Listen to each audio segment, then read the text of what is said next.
안녕하세요. 에베네zer 교회 손범수 목사입니다. 9월 22일 새벽 성경 강도, 이제 오늘은 이사야서 2장을 볼 차례입니다.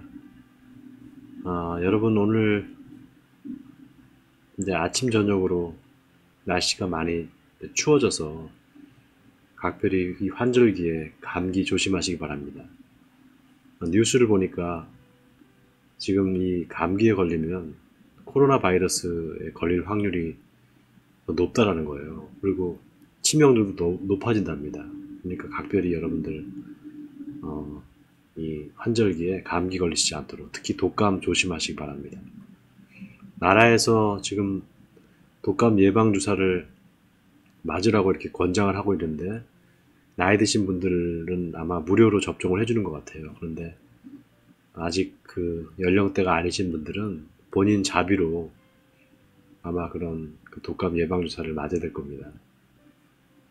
가까운 병원에 가시면은 한 2만 원 정도 아마 할 것 같아요. 여러분들 각자 건강을 잘 챙기시기 바랍니다. 자, 오늘 이제 이사야서 2장을 볼 텐데요. 지난 시간에 우리가 이사야서 1장을 보면서 하나님의 그 경고를 무시한 이스라엘 백성들이 결국 멸망을 당하고 바벨론의 포로로 잡혀갈 것을 이사야가 예언을 한다 이렇게 말씀드렸잖아요. 하나님의 그 심판의 메시지는 항상 경고의 메시지 그 이면에는 하나님의 사랑이 숨겨져 있다 이렇게 말씀드렸습니다. 하나님께서 심판을 말씀하시는 이유는 실은 구원하시기 위함이다 라는 이 두 가지의 심판과 구원의 역설을 우리가 잘 이해하지 않으면 안 됩니다. 이사야서의 내용 전체가 바로 그 심판과 구원에 대한 역설적 의미를 이야기해주고 있습니다. 자, 오늘 2장을 같이 읽어가면서 또 하나님의 말씀을 나누도록 하겠습니다. 아모스의 아들 이사야가 받은 바 유다와 예루살렘에 관한 말씀이라. 말일에 여호와의 전에 산이 모든 산 꼭대기에 굳게 설 것이요 모든 작은 산 위에 뛰어나리니 만방이 그리로 모여들 것이라. 많은 백성이 가며 이르기를 오라 우리가 여호와의 산에 오르며 야곱의 하나님의 전에 이르자. 그가 그의 길을 우리에게 가르치실 것이라. 우리가 그 길로 행하리라 하리니 이는 율법이 시온에서부터 나올 것이요 여호와의 말씀이 예루살렘에서부터 나올 것임이니라. 그가 열방 사이에 판단하시며 많은 백성을 판결하시리니 우리가 그들의 칼을 쳐서 보습을 만들고 그들의 창을 쳐서 낫을 만들 것이며 이 나라와 저 나라가 다시는 칼을 들고 서로 치지 아니하며 다시는 전쟁을 연습하지 아니하리라. 네, 여러분, 오늘 이사야 선지자가 하나님께서 이제 이스라엘 백성들을 다시 회복시키실 것이고 예루살렘을 다시 회복시킬 것인데 그 전에 하나님의 심판이 있을 것이다. 바로 여호와의 날이 이를 것이다. 이렇게 말하고 있습니다. 여기 보면은 3절이죠. 3절에 보면 율법이 시온에서 나올 것이요 여호와의 말씀이 예루살렘에서부터 나올 것임이니라. 이 말씀은 하나님의 성전이 있는 시온산을 얘기하는 거죠. 하나님께서는 이스라엘 백성들 뿐만 아니라 모든 민족과 모든 나라들을 다 구원하실 계획을 이전부터 갖고 계셨습니다. 그렇기 때문에 복음이 이제 이스라엘 땅을 벗어나서 전 세계로 퍼져야 되는 그런 어떤 당위성이 있는 것이죠. 하나님께서 어쩌면 그런 구원의 메시지를 전 세계 모든 민족과 모든 열방에게 다 전하시기 위해서 이스라엘 백성들을 사용하셨다 이렇게 봐도 무방합니다. 그래서 이스라엘 백성들은 사실 먼저 이제 하나님의 선택받은 백성으로서 다른 민족들에게 하나님의 율법의 말씀을 전할 의무가 있었고요. 또 하나님의 사랑을 전할 의무가 있었습니다. 그 의무를 다하지 못했기 때문에 이스라엘 백성들이 고난을 당하고 여러 가지 이제 이방 민족들에게 이제 고난을 당하고 또 잡혀가기도 하고 노예가 되기도 했단 말이죠. 이런 걸 생각해 볼 때 우리가 하나님의 그 사랑, 이스라엘 백성들을 향한 그 사랑이 어떤 의미가 있을까라는 것을 우리가 한번 생각해 볼 필요가 있습니다. 여러분, 우리가 하나님의 사랑을 말할 때 아가페의 사랑이다 이렇게 말하잖아요. 그 아가페라는 말은 무조건적인 사랑이다, 또 무차별적인 사랑이다 이렇게 말할 수 있습니다. 그렇기 때문에 그 의미 속에는 하나님께서 이스라엘 백성들만 사랑한 게 아니라 모든 민족들과 모든 나라를 다 사랑하신다는 거지, 이스라엘 민족만 사랑하신다는 의미는 아니라는 거죠. 그러나 그 하나님의 보편적인 사랑은 구체적으로 나타납니다. 어떻게 나타나는가? 바로 이스라엘 백성들을 선택하시고 그 선택한 백성들을 인도하시고 그 이스라엘 백성들을 가나안 땅으로 인도하셔서 가나안 땅에서 이렇게 살게 하시는, 그런 구체적으로 인도하시는 하나님의 그 구체적인 사랑을 보여주는 거죠. 그렇기 때문에 하나님의 보편적인 사랑은 구체적으로 나타난다, 이렇게 우리가 생각해 볼 수가 있습니다. 자, 계속해서 읽겠습니다. 5절부터입니다. 야곱 족속아, 오라, 우리가 여호와의 빛에 행하자. 주께서 주의 백성 야곱 족속을 버리셨음은 그들에게 동방 풍속이 가득하며 그들이 블레셋 사람들 같이 점을 치며 이방인과 더불어 손을 잡아 언약하였음이니라. 그 땅에는 은금이 가득하고 보화가 무한하며 그 땅에는 마필이 가득하고 병거가 무수하며 그 땅에는 우상도 가득하므로 그들이 자기 손으로 짓고 자기 손가락으로 만든 것을 경배하여 천한 자도 절하며 귀한 자도 굴복하오니 그들을 용서하지 마옵소서. 너희는 바위 틈에 들어가며 진토에 숨어 여호와의 위엄과 그 광대하심의 영광을 피하라. 그날에 눈이 높은 자가 낮아지며 교만한 자가 굴복되고 여호와께서 홀로 높임을 받으시리라. 네, 여기 보면은 이스라엘 백성들을 향한 하나님의 징계와 심판이 이제 나옵니다. 하나님께서 이스라엘 백성들, 여기 이제 야곱 족속이라고 나오는데요, 야곱 족속을 버리셨는 이유는 그들에게 동방 풍속이 가득하다는 거예요. 여기서 말하는 동방은 지금의 아시아가 아니라 아람 지방, 다시 말해서 메소포타미아 지방을 이야기합니다. 그러니까 바벨론, 아수르 이런 그 나라들을 동방이다 이렇게 말합니다. 그러니까 그 나라들의 풍습, 그러니까 이를테면 점을 친다든가 또 우상에게 이제 제물을 갖다 바친다든가 이런 식의 어떤 그 우상 숭배를 이스라엘 백성들이, 야곱 족속들이 계속 그 가나안 땅에서 행했다는 거죠.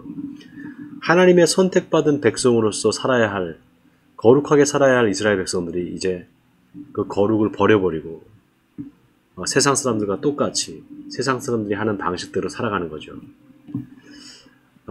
우리가 예수를 믿고 이제 하나님의 자녀가 되었잖아요.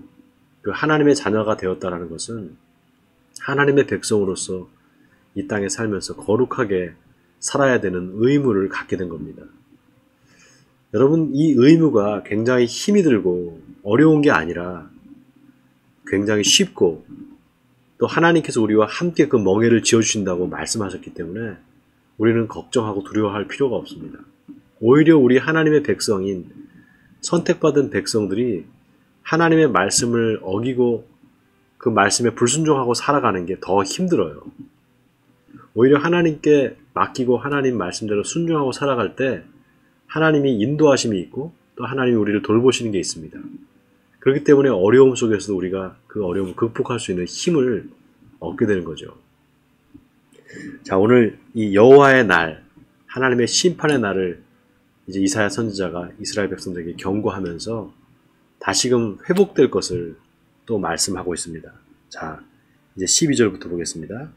대저 만군의 여호와의 날이 모든 교만한 자와 거만한 자와 자고한 자에게 임하리니 그들이 낮아지리라.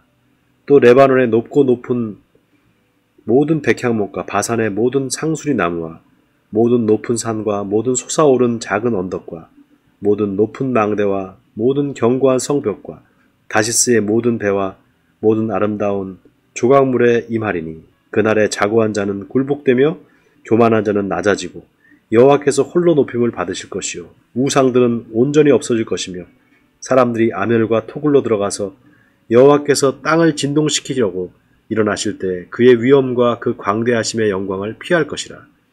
사람이 자기를 위하여 경배하려고 만들었던 은우상과 금우상을 그날에 두더지와 박쥐에게 던지고 아멸과 험악한 바위 틈에 들어가서 여호와께서 땅을 진동시키시려고 일어나실 때 그의 위엄과 그 광대하심의 영광을 피하리라.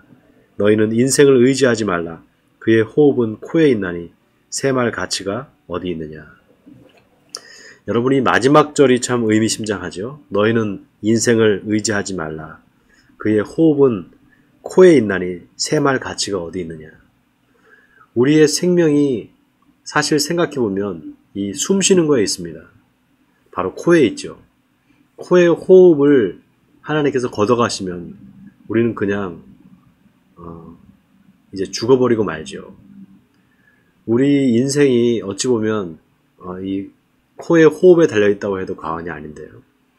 그 호흡을 주시는 하나님, 바로 생명을 주시는 그 하나님을 우리가 모른다고 하고 우리가 그 하나님을 무시하고 살아간다는 것, 이게 얼마나 어리석은 일인지를 우리가 한번 생각해 봐야 됩니다.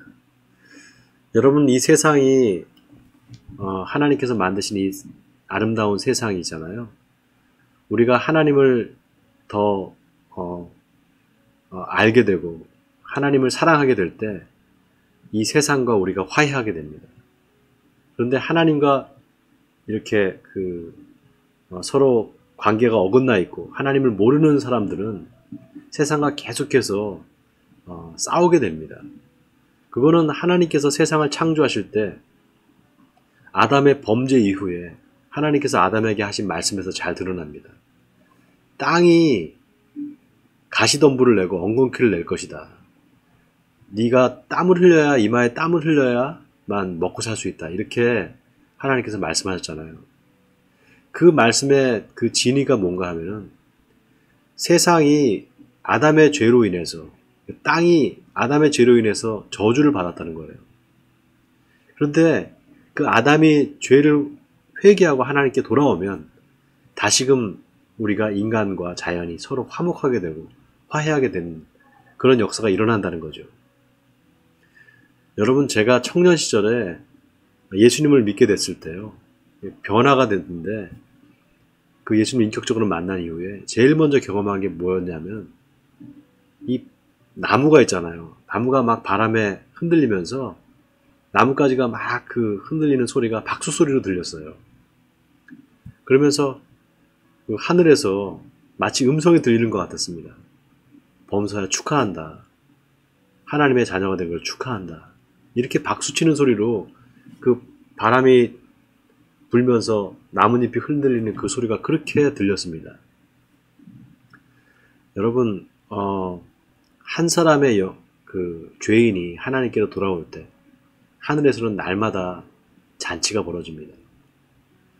오늘 이 이사야 선지자의 이 말, 이 경고의 말은 세상 사람들을 향한, 어찌 보면 지금 하나님을 알지 못하고 예수 그리스도를 알지 못하는 사람들, 그 사람들에게도 하는 말씀이지만 또 우리 예수 믿는 사람들에게 하시는 말씀이 아닐까 싶습니다. 왜냐하면 지금 이 이사야 선지자가 말하는 그 대상은 바로 하나님의 선민이라고 하는, 하나님께 구원받고 하나님께 선택받았다고 하는 유대인들한테 하는 말이란 말이죠. 우리는 언제든지 하나님을 믿는 믿음에서 벗어나서 우상 숭배할 수 있는 그런 가능성을 갖고 있는 사람들입니다. 그렇기 때문에 우리는 항상 하나님 앞에 우리 자신을 돌아보고 우리 자신의 삶의 모습을 점검해 봐야 됩니다. 오늘 이사야서 2장의 이 말씀, 여호와의 날이 임할 것이다. 그 날에 행악하는 자들, 죄인들은 다 토굴 속으로 숨고 그 여호와의 심판을 피하기 위해서 숨는데, 반면에 하나님의 자녀들, 하나님의 백성들은 자랑스럽게 하나님께로 돌아올 것이다. 이렇게 이사야가 말하고 있습니다. 원하기는 오늘 이 하나님의 말씀, 이사야 선지자의 이 경고가 저와 여러분에게 도전이 되길 바랍니다. 그리고 우리가 다시금 하나님 믿는 그 신앙의 참 모습, 본질로 돌아와서 예수 그리스도를 믿는 믿음 안에서 정말 하나님의 백성으로서 부족함이 없는 경건한 삶을 사시는 저와 여러분이 되기를 주님의 이름으로 간절히 축원드립니다. 우리 같이 기도하겠습니다. 사랑의 하나님 감사합니다. 이스라엘 백성들에게 여호와의 날이 임할 것이라고 예언했던 이사야 선지자의 말처럼 이제 이 땅을 살아가는 우리에게도 하나님께서 동일한 말씀을 주시는 줄 믿습니다. 우리가 예수를 믿고 하나님의 자녀가 되었다고 하면서도 세상 사람들과 똑같이 죄를 짓고 살아가는 우리들의 모습이 있었음을 고백합니다. 하나님, 이 코로나 바이러스 때문에 사람들이 서로 만나지 못하고 사회적 거리를 둬야 하는 이 순간에도 하나님께서는 우리를 계속해서 부르시고 또 구원하시는 하나님이신 줄 믿습니다. 아버지 하나님, 우리가 죄에서 빨리 회개하고 하나님께로 돌아와 구원의 기쁨과 감격을 누리는 사람들로 변화된 삶을 살게 해 주시옵소서. 우리 에베네셀 교회 성도들, 이 기간이 하나님께서 주시는 축복의 시간이 되게 하시고 이 기간을 통해서 내 자신의 믿음을 점검하고 신앙을 점검하고 하나님께로 다시 돌아와 다시금 새로운 마음으로 하나님을 사랑하고 이웃을 사랑하는 우리들 되게 해주시옵소서. 오늘 하루의 삶도 주님께 의탁합니다. 주님, 우리의 한 걸음 한 걸음 발걸음을 인도해 주시고 오늘 우리의 삶을 통해서 하나님께서 영광 받아 주시옵소서. 이 모든 말씀을 주 예수 그리스도의 이름으로 기도하옵나이다. 아멘. 감사합니다. 오늘 에베네셀 교회 성도님들 힘내시기 바랍니다. 파이팅입니다.